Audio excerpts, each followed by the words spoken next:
जनाब डॉक्टर जाकिर साहब, मैं इस प्रोग्राम में आने में थोड़ा सा देर हो गई मेरे को, और अगर मैं यहाँ नहीं आ पाता तो शायद अपने आप को ज़िंदगी भर माफ़ नहीं कर पाता। आगरा की सरजमी पर आके आपने ये जो रोशनाई जगाई है, ये वाकई में हम तो उस अल्लाह ताला से दुआ करेंगे, अल्लाह ताला से दुआ करेंगे कि आप जैसे 10-20 और नेक दिल और इतने पढ़े लिखे, इतने इंटेलेक्चुअल आदमी और पैदा करें, जिससे कि जाके आप भारत का कोना कोना, देश का कोना कोना रोशन करें। तहे दिल से स्वागत आपका।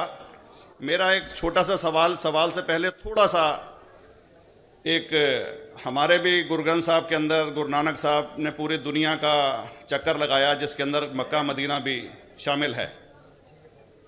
और जैसा कि एक सवाल इससे पहले हो चुका है कि गैर मुस्लिम जो है मक्का मदीना में अलाउड नहीं, या वहाँ का कैंटोनमेंट जो है अलाउ परमिशन नहीं देता। मगर ये तो तय है, आप मानते हैं, इस्लाम मानता है, हम मानते हैं, हमारे ग्रंथों के अंदर दर्ज है। गुरु नानक साहब के 2 चेले थे, एक बाला और एक मर्दाना, एक हिंदू और एक मुस्लिम। मर्दाना की बहुत ख्वाहिश थी कि मुसलमान जब तक पूरा मुसलमान नहीं कहलाने का हकदार, जब तक कि वो काबा का दर्शन ना कराए, तो गुरु नानक साहब उसको लेके और काबा गए। हमारे ग्रंथ के अंदर जो दर्ज है कि जब वो वहाँ पहुँचे, उन दिनों बहुत लंबा ये किस्सा है, 1 साल लगता था, और वो रूट सारा उसका वर्णन है। और वहाँ जब मक्का, जो मस्जिद के बाहर साथ ही एक दीवार थी, जहाँ पर के भारत के जो मुसलमान दर्शन करने जाते थे काबा के, वो उनको वहाँ ठहराया जाता था। वहाँ की देखभाल जो करता था वो मुल्ला जीवन करता था। जब गुरु नानक साहब अपने चेलों के साथ में वहाँ पर पड़े थे, तो सुबह जब मुल्ला जीवन वहाँ की सफाई करने के लिए आया, तो उसने देखा गुरु नानक साहब के जो पैर थे वो काबा की तरफ थे। वो गुस्से में चिल्लाया कि ये कौन काफिर है जो कि काबा की तरफ पैर करके पड़ा है, और उसने गुस्से के अंदर आके उनके पैरों को झटका दिया, दूसरी तरफ किया। तो हमारे ग्रंथ के अंदर दर्ज जो किस्सा है उसके अंदर ये है कि काबा भी उस समय हिल गया, जिधर गुरु नानक के पैर जाते थे काबा उधर मुड़ता था। तो वो ज़ोर से चिल्लाया, ये कोई हज़रत है, ये कोई औलिया है। तो उस समय के जो काजी थे मक्का के, काजी रुकनुद्दीन साहब थे, और शाह शरफ, कई हस्तियों के नाम हैं उसमें। तो मैं ये जानना चाहता हूँ कि ये वर्जन को आप मतलब एग्री करते हैं, और करते हैं तो इसका हमारे मुस्लिम ग्रंथों के अंदर किस तरीके से। भाई साहब ने एक सवाल पूछा अपने गुरु ग्रंथ साहिब के मुतालिक, और अल्हम्दुलिल्लाह मैं भी गुरु ग्रंथ साहिब पढ़ चुका हूँ। और जिस तरीके से, क्योंकि वक्त मुख्तसर सा होने की वजह से मुझे वक्त नहीं मिला कि गुरु ग्रंथ को भी कोट करूँ। आपका सवाल का जवाब देने के पहले मैं आपसे ज़्यादा चाहूँगा कि इवन गुरु ग्रंथ की किताब पढ़ेंगे आप, ग्रंथ जिसे आदि ग्रंथ कहते हैं, और कोई सिख से पूछेंगे कि खुदा का तसव्वुर क्या है, सबसे बेहतरीन जवाब कोई सिख दे सकेगा, वो आपको कोट करेंगे जापू जी, जो गुरु ग्रंथ साहिब आदि ग्रंथ के सबसे पहले चैप्टर है, सबसे पहला श्लोक, जिसके कहते हैं जापू जी। इसके मानी है कि God is true, he is only one, he is not begotten and is free from fear and want. क्योंकि मैंने अंग्रेजी में पढ़ा हूँ, इसलिए मैं अंग्रेजी में उसे कह रहा हूँ कि खुदा एक ही है, वो हक है, और वो ना किसी को जना है ना किसी को जनेगा, और वो इमॉर्टल है, ना कभी मर सकता है। और इसको सिखिज्म में जो खुदा को कहते हैं Omkara, in manifest form he is Omkara, and unmanifest form he is एक ओमकारा। और कई इसके एट्रीब्यूट्स है, मिसाल के तौर पे परवरदिगार, अकल, और उसे रहीम कहा गया है, Wahe Guru as one God कहा गया है, और it is strictly against idol worship and अवतारवादा। भाई साहब का सवाल था कि उनने ग्रंथ में पढ़ा कि गुरु नानक साहब मक्का के, और उनका पैर काबा की तरफ था, और कोई मौलवी ने पैर को हिलाए और काबा हिल गया।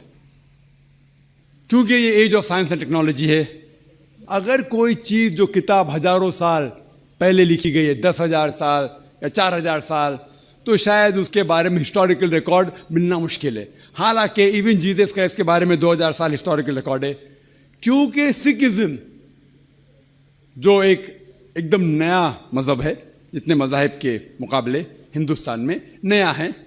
कुछ सैकड़ों साल पहले 15th सेंचुरी में, toward the end of the 15th century, Guru Nanak साहब जो पंजाब के थे, ये मज़हब तो कायम हुआ।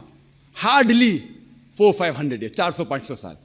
और अगर ये मान लो, सपोज मिसाल के तौर पे मान लो, मैं क्यों कह रहा हूं कि मैं नहीं चाहता हूं किसी को बुरा लगे, मान लो ये सच है, मान लो अगर 400-500 साल पहले अगर ये होता था कि काबा इधर से उधर हिल जाता था, तो हिस्टोरिकल रिकॉर्ड में बिल्कुल लिखा होता था। और कई हिस्टोरिकल रिकॉर्ड में ये नहीं कि काबा हिला इधर उधर, कई हिस्टोरिकल रिकॉर्ड आप देखेंगे। हिस्ट्री इतनी अल्हम्दुलिल्लाह 800-900 साल पहले, 1000 साल पहले जो मुगल ने किए, बिल्कुल लिखा हुआ हिस्टोरिकल रिकॉर्ड में।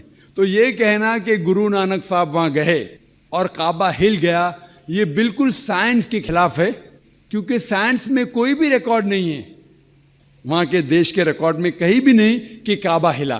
तो इसलिए हम कहते हैं कि हो सकता है ये गलती से किसने लिखा होगा, न कई किस्से कहानी। ये मैं तस्लीम करता हूं कि गुरु ग्रंथ साहिब में कई चीजें सही है, हक की बात है, लेकिन ये तस्लीम करना कि काबा हिल गया, ये बिल्कुल साइंस के भी खिलाफ है, साइंस के खिलाफ है। और इस्लाम में भी ये नहीं है। लेकिन ये कहना कि कोई गैर मुस्लिम जा सकता है, मुमकिन है, चुपके से कोई गया तो हो सकता है। मुझे डॉक्टर राम अवतार शर्मा कहते हैं, मैं यूपी यूनिवर्सिटीज़ का रिटायर्ड रजिस्ट्रार हूँ। जाकिर साहब, आपके विद्वत्तापूर्ण भाषण से, तकरीर से हाजरीन के दिल और दिमाग पर जो इस्लाम के प्रति श्रद्धा और आस्था जागृत हुई है, उसके लिए सारे हाजरीन की ओर से मैं आपका शुक्रगुजार हूँ, आभारी हूँ और आपका अभिनंदन करता हूँ।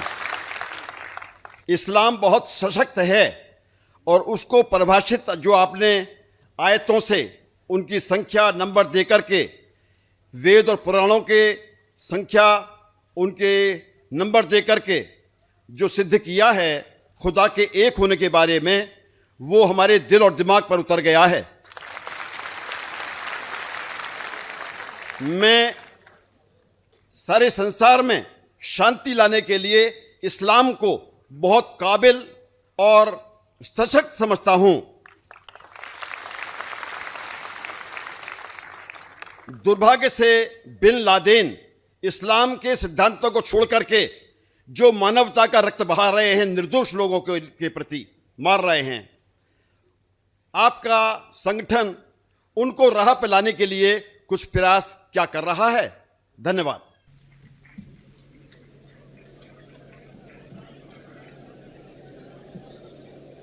सारी तारीफ़ अल्लाह सुब्हान ताला की, जो भी भाई साहब ने कहा, हमारे भाई राम साहब ने जो कहा, सारी तारीफ़ अल्लाह सुब्हान ताला की।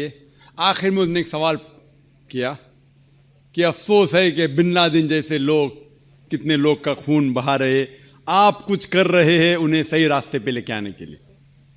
पॉइंट नंबर 1, कुरान में अल्लाह सुब्हान ताला फरमाते हैं, सूरह हुजुरात में, सूरह नंबर 49 आयत नंबर 6, जब भी कोई चीज, कोई भी शख्स कोई भी चीज कहता है आपको, उसकी पैरी तहकीक करो और फिर दूसरे तक पहुंचाओ। जहां तक के बिन लादेन का सवाल है, मैं ना उन्हें मिला हूं, ना मैं उन्हें जानता हूं, ना वो मेरा दोस्त है, ना मेरा दुश्मन है। लेकिन अगर मैं बिन लादेन के बारे में कहूंगा बीबीसी और CNN को सुन के, तो बिल्कुल गलत होगा, इस्लाम के खिलाफ होगा।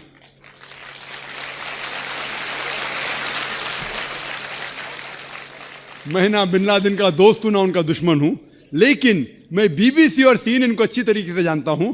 मैं मीडिया का आदमी हूं, मीडिया का आदमी हूं। जो भी ये गलत फहमियां हैं इस्लाम के बारे में, मैं कह चुका हूं, इसके दोषी है मीडिया।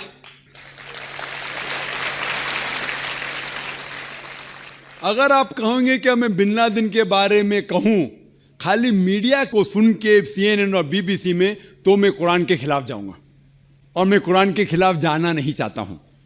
लेकिन आपने जो कहा कि खून बहा रहा है 1000 लोग का, ये बिल्कुल सही है। अगर हम ये जानते हैं, आप CNN देखेंगे, BBC देखेंगे, हमें ये मालूम पड़ता है CNN से, जो अमेरिकन मीडिया है, कि जॉर्ज बुश ने अफगानिस्तान पे हजारों लोग का कत्ल किया। अगर आप मुझसे पूछेंगे टेररिस्ट नंबर 1 कौन है, तो मैं कहूंगा जॉर्ज बुश।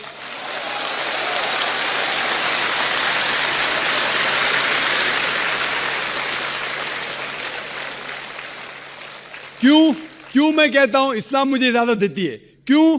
उसका CNN स्टेशन है, और जो सबसे ताकतवर मुल्क दुनिया में अमेरिका सबसे कमजोर मुल्क अफगानिस्तान के ऊपर हमला करता है, हजारों लोग का कत्ल करता है। ये किधर का अमन है? क्या war on terrorism? War on terrorism किधर? War on terrorism? ये लोग को बेवकूफ बनाया जा रहा है। मान लो, सपोज मिसाल के तौर पे मान भी लो, क्या बिन लादेन ने कुछ गलत काम किया?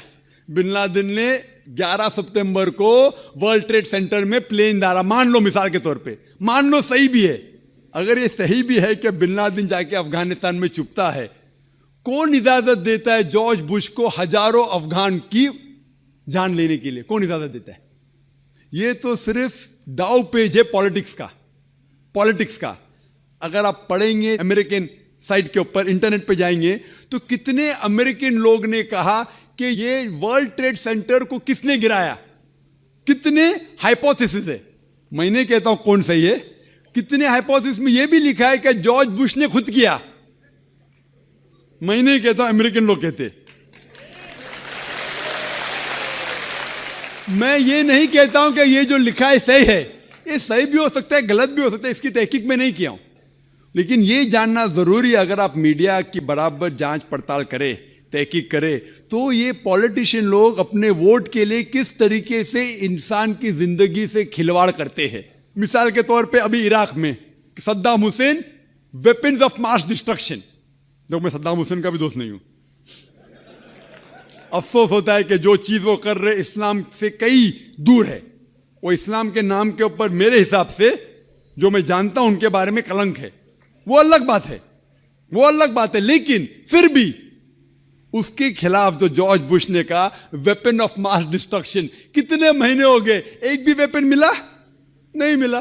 खुद अमेरिकन इन्वेस्टिगेशन कह रही है क्या जानबूझ के इन लोगों ने अटैक किया इराक के ऊपर, अफगानिस्तान के ऊपर, ऑयल के लिए।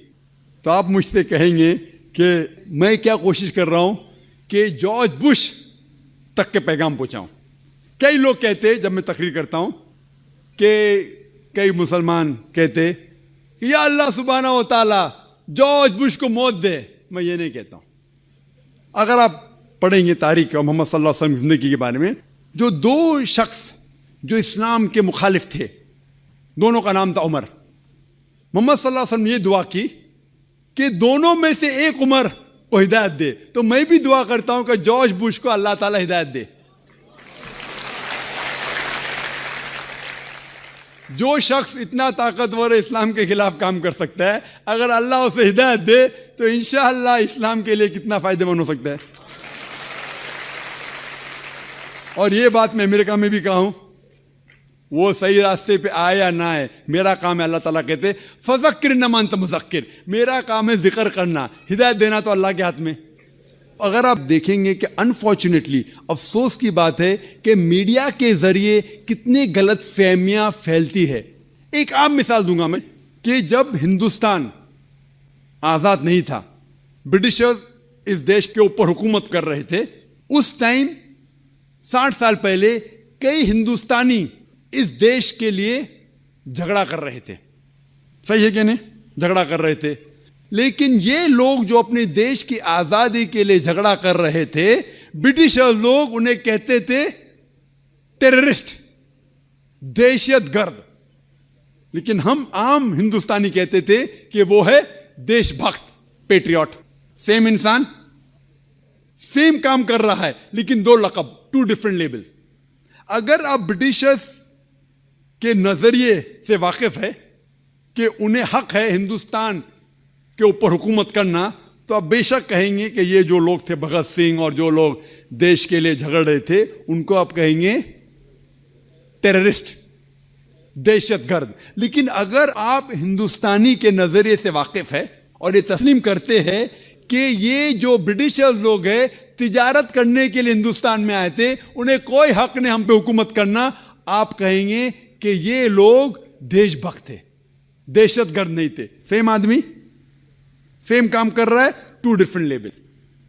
तो इसीलिए लेबल देने के पहले हमें यह तहकीक करना चाहिए वो किसके लिए झगड़ रहा है। लोग मुझे पूछे कि बॉम्ब ब्लास्ट करना सही क्या गलत है? गलत है, आमतौर पे गलत है। मैंने कह चुका हूं मैं तकरीर में, अगर कोई भी इंसान एक दूसरे इंसान का कत्ल करता है सिर्फ 2 वजह के लिए, अगर न कातिल हो या इस धरती पे फसाद फैला रहा है, इस 2 वजह के अलावा कोई भी इंसान दूसरे इंसान का कत्ल करता है, वो ऐसा है कि सारे इंसानियत का कत्ल कर रहा है। लेकिन हमें यह देखना चाहिए कि हमारी तारीख ये कहती है कि हिंदुस्तान में भी कई लोग थे जो आजादी के लिए झगड़ रहे थे, लेकिन इनको ब्रिटिशर्स ने कहा दहशतगर्द।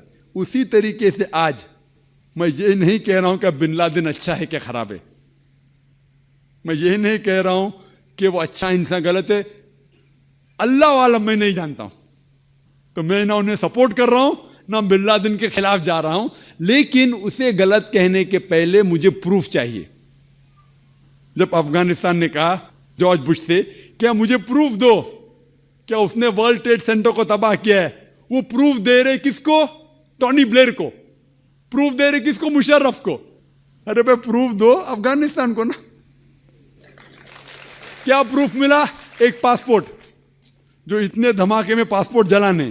तो एक जोक है कि अगले बार यूएसए आर्मी में जो यूनिफॉर्म बनाएंगे पुलिस वाले, वो ये पासपोर्ट का बनाना चाहिए, तो क्या तबाह नहीं होगा? आप ऐसे चुटकुले बहुत पढ़ेंगे, इंटरनेट के ऊपर जाएंगे। तो मैं ये कहना चाहता हूं कि किसी को दोषी ठहराने के पहले हमारा ये फर्ज है कि जाने कि किस लिए वो जिद्दोजहद कर रहा है। होप ये आपके सवाल का जवाब है।